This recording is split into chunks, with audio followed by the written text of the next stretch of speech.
Good morning and welcome again. अभी हम लोग हमारा जो प्रीवियस लेक्चर था इंडक्शन प्रोग्राम का, उसके आगे बात करेंगे। आपको इंट्रोडक्शन हो गया कि हमारा कॉलेज, हमारी सोसाइटी, फिर AICTE, DTE, MSBT, ये सब चीज़ें हो गई जो पेट पीछे काम करती है। अभी हम लोग मूव होते हैं अपना एक्चुअल सिलेबस और अपने पास हम लोग को क्या पढ़ना है। ठीक है, तो तुम्हारी ब्रांच है कंप्यूटर इंजीनियरिंग डिपार्टमेंट।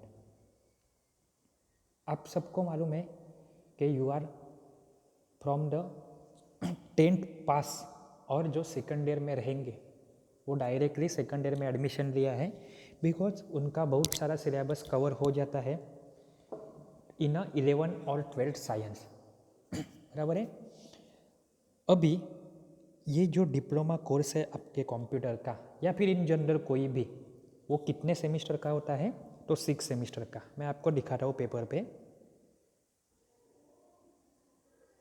ये जो आपका डिप्लोमा कोर्स है, ये सेमेस्टर कितने का है? 6 सेमेस्टर का। हर एक सेमेस्टर यानी मान लो 6 महीने ऐसा माना जाता है, लेकिन एक्चुअल में उतना ड्यूरेशन हम लोग को मिलता है क्या? नहीं, क्योंकि एग्ज़ाम, सबमिशन, बाद में ऑनलाइन एग्जामिनेशन, एडमिशन, ये सब में थोड़ा टाइम आगे पीछे होता है। बट थ्योरेटिकली क्या है, 6 सेमेस्टर है आपके, और हर एक सेमेस्टर रहता है 6 महीने का। यानी आपका डिप्लोमा कोर्स कितने साल का हो गया? 3 साल का। हर एक साल में 2 सेमेस्टर 6 महीने के, यानी टोटल सेमेस्टर कितने हो गए? 6। तो सामने दिख रहा है, ये जो आपका कोर्स है वो है 6 सेमेस्टर, यानी ईयर्स कितने हो गए? 3। Semester 1, semester 2, semester 3, semester 4, semester 5 end semester 6। 6 semester मिलके आपका डिप्लोमा का कोर्स ख़त्म होगा। एग्जामिनेशन कैसी रहेगी आपकी? तो अभी आपने समझो, मान लो एडमिशन लिया, जनवरी से कॉलेज चालू हो गया, तो समर एग्जामिनेशन रहेगी जो नॉर्मली मई महीने में रहेगी या फिर अप्रैल में। वो हो गया सेमेस्टर 1। उसके बाद आपका सेमेस्टर 2 स्टार्ट होगा, जिसको इवन सेमेस्टर बोलते हैं, यानी semester number 2, semester number 4 and semester number 6, they are even number, so they are even semester. But now upcoming semester means semester 1, semester 3 and semester 5 जो लोग के लिए एप्लीकेबल है, उनके लिए वो ऑड फिगर है, तो वो क्या रहता है? आपका ऑड सेमेस्टर रहता है। सेमेस्टर 1 की एग्ज़ाम दोगे, उसमें नॉर्मली 4, 5, 6 कितने भी सब्जेक्ट रह सकते हैं, वो पास करना है आपको। उसके बाद में वापस से जून से पढ़ाई स्टार्ट होगी, जो दिसंबर तक शायद चलेगी, और दिसंबर में वापस आपका एग्ज़ाम आएगा, वो रहेगा सेमेस्टर 2। ये करके आपको पूरा पास होके अगले साल यानी 2022, ये 2021 है, अगले साल मतलब 2022 में आप जाओगे सेकंड ईयर में, यानी वो टाइम वापस से स्टार्ट होगा थर्ड सेमेस्टर। लेकिन आपका ईयर कौन सा रहेगा? Second year. सेकंड ईयर के पार्ट कितने हैं? 2, third semester and fourth semester. वापस रिपीट होगा और उसके अगले साल आप जाओगे थर्ड ईयर में, यानी semester number 5 and semester number 6। समझे? ये 6 सेमेस्टर मिलके आपका पूरा डिप्लोमा ख़त्म होगा। अच्छे से पढ़ाया जाएगा और आप भी उससे भी अच्छा से पढ़ोगे। कोई केटी नहीं चाहिए, कोई फेल नहीं होगा, कोई बंक नहीं मारेगा। ठीक है, अगर कोई बंक मारेगा तो आपके टर्म वर्क के मार्क कम हो सकते हैं। ज़्यादा बंक मारा तो टर्म वर्क में आपको डिटेन भी किया जा सकता है। डिटेन किया मतलब वो सब्जेक्ट में केटी, मतलब आपका 1 साल पक्का गया।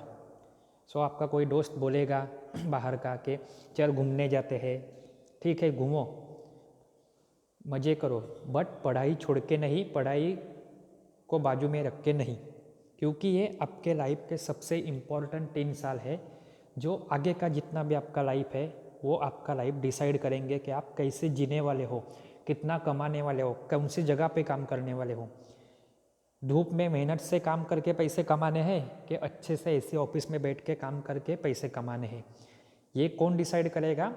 ये 3 साल की आपकी मेहनत, आपका स्मार्ट वर्क, आपका हार्ड वर्क और आपकी संगति, यानी आप कौन से दोस्त बनाते हो। बुरा दोस्त बनाया, बुराई की तरफ जाओगे, पढ़ोगे नहीं, वो तो चला जाएगा, उसके पास पैसा रहेगा नहीं रहेगा, आप कहाँ पे रहोगे? अरे भाई डिप्लोमा अभी मेरा ख़त्म नहीं हुआ, मैं क्या करूँ अभी। ऐसे नहीं करना है। आपके मम्मी पापा, आई पप्पा जो कोई भी रहे, मॉम डैड, इतनी मेहनत से आपके लिए इतना पैसा भर रहे, किसके लिए भर रहे? वो खुद के लिए तो भर नहीं रहे। तो अभी आपकी ड्यूटी क्या है? वो पैसे का अच्छे से रिटर्न करो। वो तो कभी रिटर्न कर नहीं सकते हम लोग, तो return in terms of what? अच्छे मार्क में लाओ, अच्छी नौकरी करो, तो उनको खुशी होगी। आपके पैसे में उनकी खुशी नहीं रहती। वो हमेशा क्या चाहते हैं? मेरा बेटा या फिर मेरी बेटी अच्छे से पढ़े, बड़ा इंसान बने। ठीक है, तो ये 6 सेमेस्टर आपको पूरी डेडिकेटेड, जब तक ऑनलाइन है तब तक ऑनलाइन में, जब तक थियोरेटिकल लेक्चर चालू हो गए कॉलेज में आके तब तक, तो इस वैसे फिजिकली अच्छे से लेक्चर बैठना है। आप एक डाउट 100 बार पूछो, आपको कोई मना नहीं करेगा। लैंग्वेज का प्रॉब्लम है, बोलो, आपको मराठी में समझाएंगे, इंग्लिश में समझाएंगे, हिंदी में समझाएंगे, बट आपको डाउट पूछने हैं और आपको पढ़ना है अच्छे से। अभी जो आप पढ़ोगे वो नॉर्मली 3 कैटेगरी में डिवाइड रहेगा। थेरी यानी थियोरेटिकल लेक्चर, प्रैक्टिकल मतलब जो थेरी आप पढ़ोगे उसके बेसिस पे आपको प्रैक्टिकल नॉलेज कितना मिला, आपको प्रैक्टिकल क्या आता है, आप प्रैक्टिकली क्या कर सकते हो। जैसे प्रात्यक्षिक परीक्षा रहती थी कहाँ पे? स्कूल में, या फिर प्रैक्टिकल आपको पहले भी रह चुकी है, may be from English medium, Gujarati medium, Marathi medium और हिंदी मीडियम। प्रैक्टिकल वर्ड आपको मालूम है। और कोई कोई सपोर्टिंग सब्जेक्ट के लिए, कोई सब्जेक्ट के लिए एमएसबीटी ने क्या बोला है? टीयू यानी ट्यूटोरियल। वो सब सब्जेक्ट के लिए एप्लीकेबल नहीं रहेगी। वो एप्लीकेबल किससे रहेगी? कोई तो सब्जेक्ट के लिए। ये सब किसने डिसाइड किया है? वापस से हम लोग ने नहीं। किसने डिसाइड किया है? MSBTE, जहाँ पे बहुत सारे टेक्निकल एक्सपर्ट, एकेडमिक्स के एक्सपर्ट बैठ के आपका सिलेबस डिसाइड करते हैं, जो आगे चल के आपको फ्यूचर में काम ही आने वाला है। अभी आपकी एग्ज़ाम पैटर्न कौन सा है? सेमिस्टर पैटर्न, यानी एक साल में आपकी 2 बार फाइनल एग्ज़ाम होगी। एनुअल पैटर्न मतलब कौन सा रहता था आपका?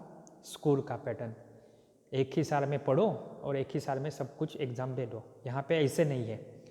पहले 6 महीने के लिए अलग सिलेबस, एग्ज़ाम दो, दूसरे 6 महीने के लिए अलग सिलेबस, एग्ज़ाम दो, तीसरे 6 महीने, 4, 5, 6, ऐसे 6 semester of 6 months you have to appear for a different subject. अभी डिपेंडिंग अपॉन द स्कीम या फिर डिपेंडिंग अपॉन द सब्जेक्ट, किसी की प्रैक्टिकल एग्ज़ाम भी हो सकती है, किसी की ओरल एग्ज़ाम भी हो सकती है, किसी की खाली थ्योरी एग्ज़ाम हो सकती है। मेन बात क्या है? आप जो पढ़ रहे हो वो कौन से स्कीम में है? आई स्कीम। जो हम लोग ने आपको सिलेबस भेजा है वो अच्छे से पढ़ो, जितना समझ सकता है उतना पढ़ो। उसके ऊपर क्वेश्चन नहीं आने वाले हैं, बट आपको आइडिया आ सकता है कि ये सिलेबस क्या है, हम लोग क्या पढ़ने वाले हैं। तो नॉर्मली आप लोग डिप्लोमा में क्या क्या कवर करोगे? तो आप डिप्लोमा में कवर क्या करने वाले हो? 3 चीज़ें कवर करने वाले हो। कौन सी? तो वो चीज़ें हैं आपकी, एक है आपका कंप्यूटर का हार्डवेयर पार्ट। हार्डवेयर पार्ट मतलब क्या? जो विजिबल है, जो दिखता है हम लोग को। हार्डवेयर के ऊपर क्या रन होता है? सॉफ्टवेयर रन होता है। सॉफ्टवेयर ऐसे ही रन हो सकता है क्या? नहीं, यानी एक दूसरे की ज़रूरत हो गई, वापस एक दूसरे को रुको। ये देखो, 3 चीज़ें आपको पढ़नी है। हार्डवेयर यानी हार्डवेयर में क्या आएगा? आपका राउटर, मॉडेम, कीबोर्ड, माउस, ठीक है, ब्रिज, डिफरेंट टाइप्स के केबल, ये सब काम कैसे करते हैं, उनका आर्किटेक्चर क्या है, उनके एडवांटेज, डिसएडवांटेज, सिलेक्शन क्राइटेरिया क्या है, ये सब कुछ कहाँ पे कवर हो जाएगा? आपके हार्डवेयर वाले सब्जेक्ट में। साथ ही आपको क्या रहेंगे, सॉफ्टवेयर के सब्जेक्ट।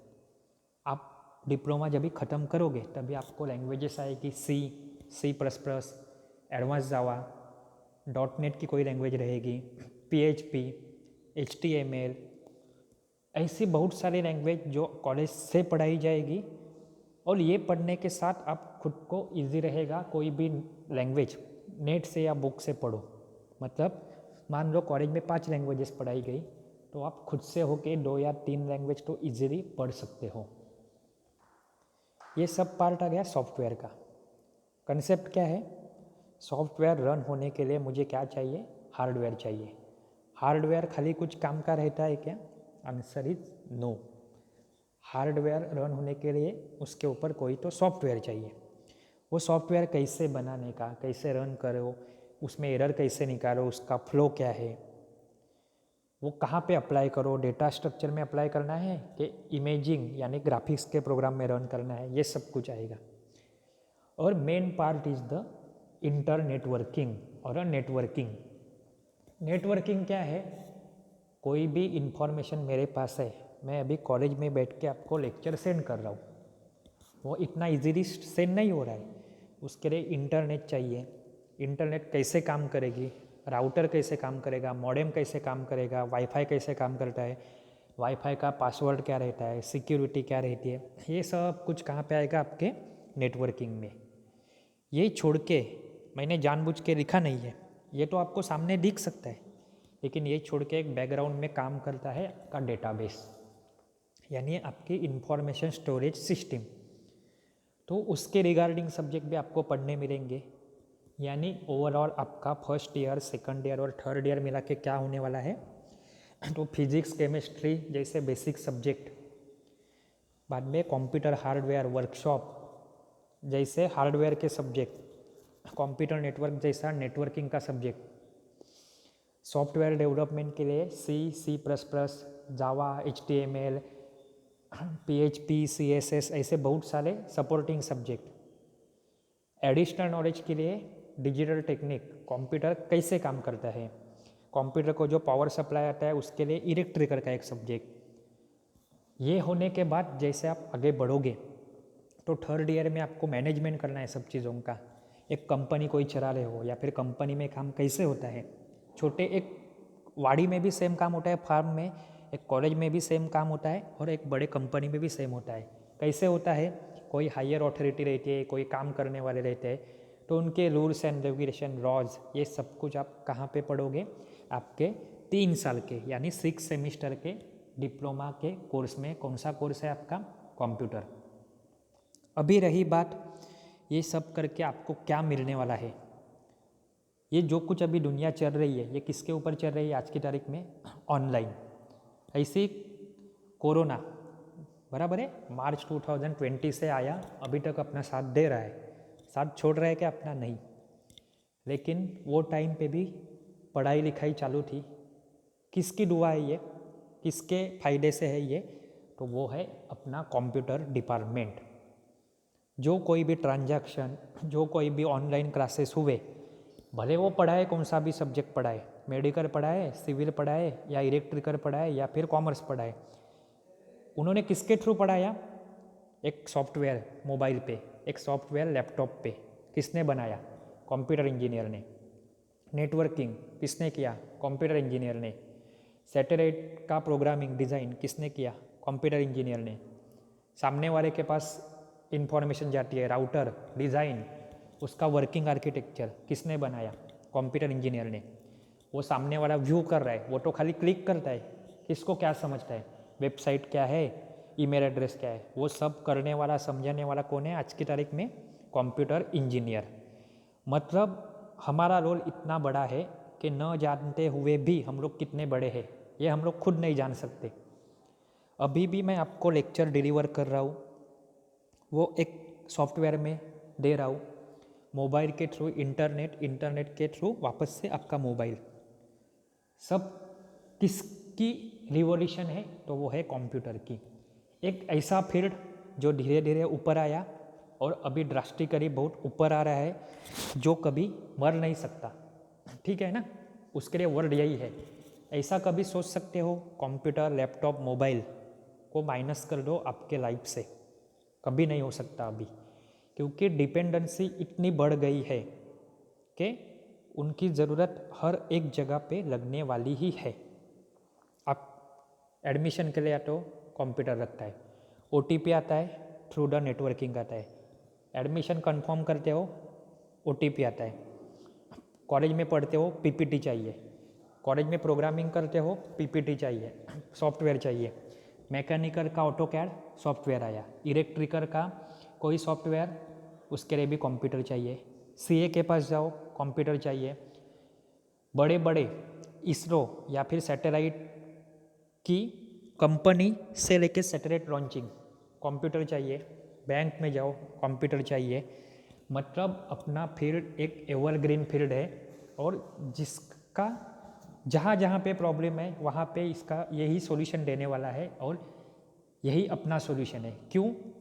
हम लोग पढ़ते लिखते हैं नॉलेज के लिए मान लो, बट अपना टारगेट क्या रहता है? आगे चल के ऐसे एक फील्ड में जाओ जो आपको अच्छे टाइम के लिए अच्छी से अच्छी जगह पे एम्प्लॉयमेंट दे। एम्प्लॉयमेंट तो कोई भी देगा, रास्ते पे खड्डा खोदने वाला भी बेचारा मेहनत करता है, बट वो क्या करता है? मिट्टी में काम करता है, धूप में काम करता है, बारिश में काम करता है। उसके अपोजिट जब आप कंप्यूटर इंजीनियर बनोगे, आप हार्डवेयर भी देख सकते हो या फिर सॉफ्टवेयर भी देख सकते हो। आपकी रिक्वायरमेंट कुछ ज़्यादा नहीं रहेगी, आपको एक लैपटॉप दे दिया और एक इंटरनेट कनेक्शन दे दिया, आप घर बैठे भी आउटसोर्सिंग कर सकते हो और अच्छा कमा सकते हो।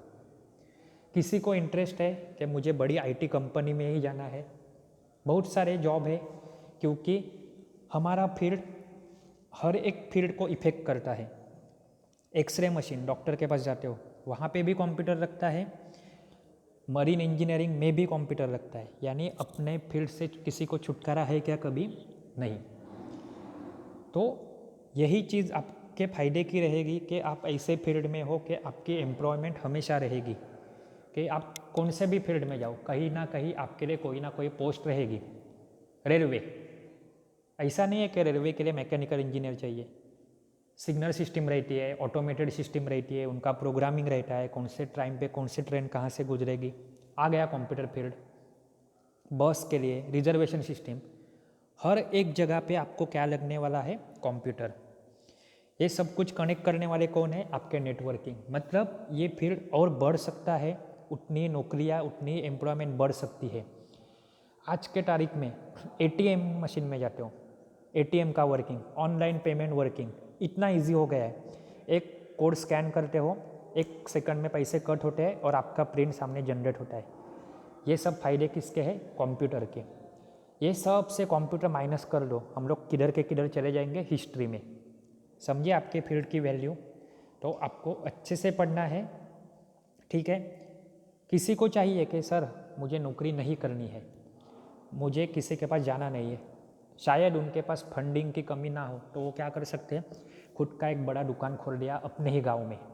गांव भी नहीं छोड़ना पड़े, अपने माँ बाप को भी नहीं छोड़ना पड़े, वो क्या कर सकता है? कंप्यूटर हार्डवेयर का बिजनेस स्टार्ट कर सकता है। फॉर्मेटिंग कैसे करते हैं, basic hardware repair, networking, router fitting करो, इंटरनेट कनेक्शन कैसे करते हैं, ये सब कुछ भी कर सकते हैं। घर बैठे बैठे ऑनलाइन काम भी कर सकते हैं, कोई भी प्रोग्रामिंग बना के दो। अपने ही कॉलेज के स्टूडेंट ऐसे भी है जो ऐप स्टोर पे, प्ले स्टोर पे खुद के एंड्रॉयड के प्रोजेक्ट बना के डालते हैं। एंड्रॉयड सब्जेक्ट आपको सिलेबस में है, यानी आप इतनी इम्पोर्टेंट चीज़ें ये सिलेबस में पढ़ने वाले हो कि शायद आपको भी अभी मालूम नहीं, शायद आपको मालूम रहेगा कि कंप्यूटर फील्ड इम्पॉर्टेंट है, लेकिन ऐसे ऐसी चीज़ें आपको जानने मिलेगी जो अपडेशन के साथ साथ आपको बहुत सारा नॉलेज प्रोवाइड करेगी। हमारे फील्ड में ऐसा नहीं है कि कंप्यूटर मतलब कंप्यूटर का ही है, कंप्यूटर हर एक फील्ड से जुड़ा हुआ है, इसीलिए वो फील्ड की जुड़ी हुई चीज़ें भी आपको मालूम पड़ती है। जैसे कि एक एग्जांपल, अभी मान लो कोरोना टेस्टिंग के लिए एक एप्लीकेशन बनाना है, तो मेडिकल का और अपना कोई रिलेशन है क्या? Answer is no. लेकिन आप उनके लिए जब भी प्रोजेक्ट बनाते हो तभी आपको उनके बहुत सारे पैरामीटर, बहुत सारी वैल्यू कौन से टाइप का पेशेंट है, कितना इन्फेक्शन है, कहाँ पे इन्फेक्शन है, ये सारी चीज़ें आपको मालूम करनी होती है। शायद आपको आज इन्फॉर्मेशन गेन करने में तकलीफ हो, लेकिन आपका नॉलेज बढ़ता है जो वापस आपको अगले प्रोजेक्ट के लिए काम में आ सकता है। ठीक है, तो ये सब कुछ था अपने फील्ड से जुड़ा हुआ। अभी इसी के लिए ये सब बिल्कुल भी अच्छा हो, इसीलिए हम लोग क्या करते हैं, तो MSBT ने ही अरेंज किया है 6 वीक्स ऑफ इंडस्ट्रियल ट्रेनिंग। जब भी आप सेकंड ईयर पास होगे तभी आपको क्या है 6 वीक्स का इंडस्ट्रियल ट्रेनिंग कंपलसरी किया है। आप आपके चॉइस से कोई भी इंडस्ट्री में जा सकते हो, वहाँ पे एक्सपीरियंस लेना है आपको कि एक्चुअल काम क्या रहता है, कैसे रहता है, कैसे काम होता है। और ये होने के बाद थर्ड ईयर में आपको 1 साल के अंदर एक अच्छा सा खुद का प्रोजेक्ट सबमिट करना हुआ रहता है। और यही सब चीज़ें जब भी आप इंटरव्यू के लिए जाओगे तभी काम में आने वाली है। बराबर है। अभी आप बोलोगे सर डिप्लोमा करके क्या, डिप्लोमा करके आप खुद जॉब के लिए अप्लाई कर सकते हो, बहुत सारी पोस्ट रहती है। डिप्लोमा करके आप कोई भी कॉलेज में एज अ लैब असिस्टेंट भी रख सकते हो, वहाँ पे रिक्वायरमेंट के हिसाब से अगर रहेगी तो। डिप्लोमा करके जिनको इंजीनियरिंग में जाना है वो directly second year of engineering में जा सकते हैं। मीन्स व्हाट, अगर आप 12th के बेसिस पे डिग्री करते तो वो डिफ़िकल्ट रहता, आपको नॉलेज नहीं रहता, और वो 4 साल का डिग्री होता है। लेकिन यहाँ पे हम लोग क्या कर रहे हैं, डिप्लोमा में बहुत सारा नॉलेज गेन होता है अपने को, और वही और डिटेल में कहाँ पे रहता है, इंजीनियरिंग में। तो आपका बेस तो पक्का हो गया है, तो वो बेस उसके बाद डिग्री कितने साल की है, खाली 3 साल की है, वो करके आप डिग्री भी कर सकते हो। ये है आपका पूरा आगे का फ्यूचर, जो मैंने एक शॉर्ट लेक्चर में समझा दिया है। आपको डिसिप्लिन के साथ रहना है, कॉलेज में रहोगे तभी। हम आपके साथ पूरे फ्रेंडली रहेंगे, बट किसके लिए, पढ़ाई के लिए। आप बोलोगे हम लोग क्लास में मस्ती करते हैं, वो सब चलेगा नहीं, बंक मारते वो चलेगा नहीं। कॉलेज का टाइमिंग रहेगा नॉर्मली, अगर कॉलेज चालू होता है तो 9:30 to 4। लेक्चर के टाइम पे आपको लेक्चर में आना ही है, अच्छे से बैठना है, पढ़ाई करनी है। ऐसा नहीं है कि सब्जेक्ट मेरे डिपार्टमेंट का नहीं है तो नहीं पढ़ता, नहीं देखता। वो कहाँ पे आपको लेके जाएगा, केटी, और बाद में 1 साल के लॉस पे लेके जाएगा। तो अच्छे से पढ़ो, हमारा साथ दो, हम आपके साथ में हैं। कोई भी डाउट रहेगा मुझे पूछो, अपने डिपार्टमेंट के सर से पूछो। शायद उनको उनका सब्जेक्ट नहीं रहे तो रिस्पेक्टिव स्टाफ के पास आपको भेज देंगे। कॉलेज का नोटिस बोर्ड आपको चेक करते रहना है, क्योंकि अब आप बड़े हो गए हो, प्रोफेशनल कोर्स में आए हो। बहुत सारी चीज़ें इंडिविजुअल बोलने से अच्छा नोटिस पे अच्छे से रहती है। उसके हिसाब से कुछ एग्ज़ाम फॉर्म भरना है, कुछ स्कॉलरशिप का फॉर्म भरना है, या फिर कुछ केटी का फॉर्म भरना है, या फिर कोई अलग नोटिस है ये सबमिट करना है, ये सब आपको सबमिट करना ही है। ओके, मैं ज़्यादा टाइम नहीं रहता आपका, आपको थोड़ा सा कुछ आइडिया दे दिया। सबको ऑल दी बेस्ट, अच्छे से पढ़ो और एक अच्छा इंजीनियर होके जल्दी जल्दी बाहर पढ़ो और एक अच्छी सी नौकरी पे लग जाओ। Thank you.